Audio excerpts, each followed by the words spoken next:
Hi అండి, welcome back to our YouTube channel. నేను మీ రమ. ఈరోజు మన కిచెన్లో వచ్చేసి పిల్లలకు ఈవినింగ్ టైం స్నాక్స్ లాగా ఏవైనా చెయ్యాలి అనుకునేటప్పుడు ఇలా ఒకసారి ఇదైతే ట్రై చేయండి, చాలా బాగుంటుంది. అందరికీ మోస్ట్ ఫేవరెట్ అయిన ఆలుగడ్డతోటి ఈ రెసిపీని అయితే చేశాను. ఎంతో ఇష్టంగా పిల్లలు అయితే తింటారు. ఒకసారి ట్రై చేయండి. టేస్ట్ అయితే మటుకు చాలా బాగుంటుంది. ఇంకెందుకు లేటు, రండి చేసేద్దాం. ముందుగా ఒక మిక్సింగ్ బౌల్ తీసుకొని అందులోకి ఒక కప్పు దాకా గోధుమ పిండి వేసుకోవాలి. ఈ గోధుమ పిండిలో రుచికి తగినట్టుగా ఉప్పు, ఒక స్పూన్ ఆయిల్ వేసుకొని ఉప్పు ఆయిల్ పిండిలో బాగా కలిసేంత వరకు కలుపుకోవాలి. తర్వాత కొంచెం కొంచెంగా వాటర్ వేసుకుంటూ పిండిని చపాతీ ముద్ద కంటే కూడా కొంచెం గట్టిగా తడుపుకోవాలి. పిండి లూజ్గా ఉంటే మనకి పర్ఫెక్ట్ షేప్ అయితే రావు. సో పిండిని ఈ విధంగా కొంచెం గట్టిగా తడుపుకొని మూత పెట్టేసి ఒక పక్కనైతే పెట్టేసుకోండి. ఒక హాఫ్ అన్ అవర్ పాటు నానబెట్టుకుంటే సరిపోతుంది. ఈలోపు నేనైతే బంగాళదుంపల్ని ఉడికించుకున్నాను. చక్కగా ఇలా ఉడికించుకొని పొట్టు తీసుకున్నాను. ఒక 3 బంగాళదుంపలను అయితే ఇక్కడ నేను తీసుకుంటున్నాను. ఇక వీటిని కూడా ఒక మిక్సింగ్ బౌల్లోకి ఇలా తురుముకొని అయితే తీసుకోవాలి, లేకుంటే మ్యాష్ చేసైనా తీసుకోవచ్చు.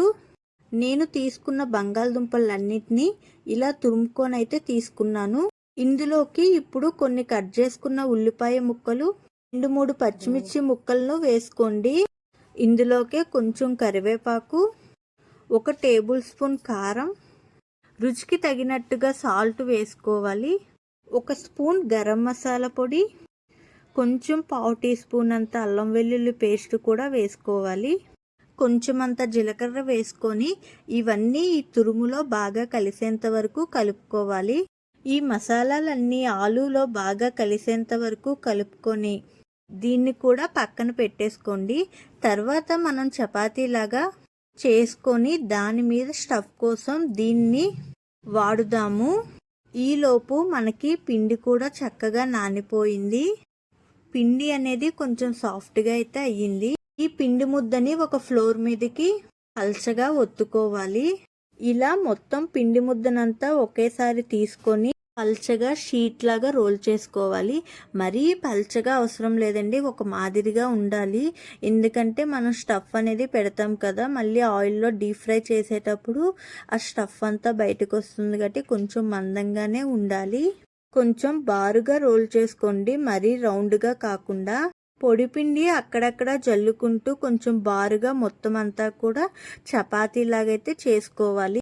ఈ విధంగా ఒత్తేసుకున్న తర్వాత ముందుగా ప్రిపేర్ చేసి పెట్టుకున్న స్టఫింగ్ ఉంది కదా, ఈ స్టఫింగ్ని వీడియోలో చూపించిన విధంగా చపాతీ మీద కొంచెం పల్చగా స్ప్రెడ్ చేసుకోవాలి. మొత్తం మనం ప్రిపేర్ చేసుకున్న మసాలా కర్రీ మొత్తాన్ని కూడా ఈ చపాతీ మీద స్పూన్ సహాయంతో స్ప్రెడ్ చేయాలి. కొంచెం అతుక్కోలేనట్టుగా ఉంటుంది, బట్ అలా స్పూన్తో అంటూ ఉంటే చపాతీకి అనేది మొత్తం కూడా స్ప్రెడ్ అవుతుంది. ఈ విధంగా మొత్తం ఆలూ కర్రీని మొత్తం స్ప్రెడ్ చేసుకున్నాక చుట్టూ అంచులైతే మటుకు ఓన్లీ అలా ఖాళీగా వదిలేయండి. ఎందుకంటే మనం రోలింగ్ చేసేటప్పుడు చుట్టూ కూడా ఉంటే మటుకు అది మొత్తం చపాతీ అంతా కూడా కర్రీ అనేది అప్లై చేసాము అంటే మనం అది రోలింగ్ చేసి డీప్ ఫ్రై చేసేటప్పుడు అది స్టఫింగ్ మొత్తం ఆయిల్లో బయటికి వచ్చేసేది అవుతుంది. సో అందువల్ల ఈ విధంగా వీడియోలో చూపిస్తున్న విధంగా సైడ్స్ అనేది ఇలా ఉంచుకోండి. ఈ విధంగా మొత్తం అప్లై చేసుకున్నాక వీడియోలో చూపిస్తున్న విధంగా రోలింగ్ అనేది చేసుకోవాలి. ఈ విధంగా మొత్తం చపాతీని అంతా కూడా వీడియోలో చూపిస్తున్న విధంగా ఫోల్డింగ్ చేసుకోవాలి. కొంచెం కొంచెంగా మెల్లగా రోల్ చేసుకుంటూ వచ్చారంటే చక్కగా కాజా షేప్ కట్ చేసుకోవడానికి వీలుగా వచ్చేస్తుంది. చపాతీ లాస్ట్లో మటుకు ఇలా ఆయిల్ అనేది అప్లై చేసుకొని ఫోల్డింగ్ అనేది చేసుకోవాలి. ఇలా చేయడం వల్ల మనం డీప్ ఫ్రై చేసేటప్పుడు లోపల ఉండే స్టఫ్ అనేది ఆయిల్లోకి రాకుండా ఉంటుంది. ఇక్కడ మొత్తాన్ని స్టిక్ చేసుకొని కొంచెం చేత్తో అలా ప్రెస్ చేసుకొని ఇక కాజాల్లాగా కట్ చేసుకోవాలి.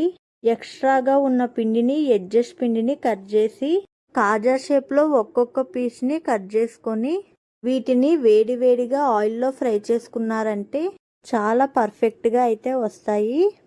వీటిని పిల్లలకు పెట్టారంటే చాలా ఇష్టంగా తింటారండి. ఇవి హాట్ మడత కాజాలు చాలా బాగుంటాయి. మొత్తం అన్నింటినీ కట్ చేసుకున్న తర్వాత ఇలా గోధుమ పిండిలోని అద్దుకోవాలండి.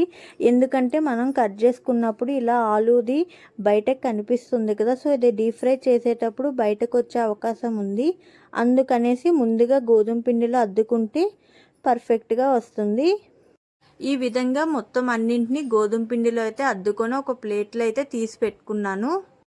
ఇప్పుడు స్టవ్ ఆన్ చేసుకొని డీప్ ఫ్రైకి సరిపడినంత ఆయిల్ అనేది కళాయిలో వేసుకోవాలి.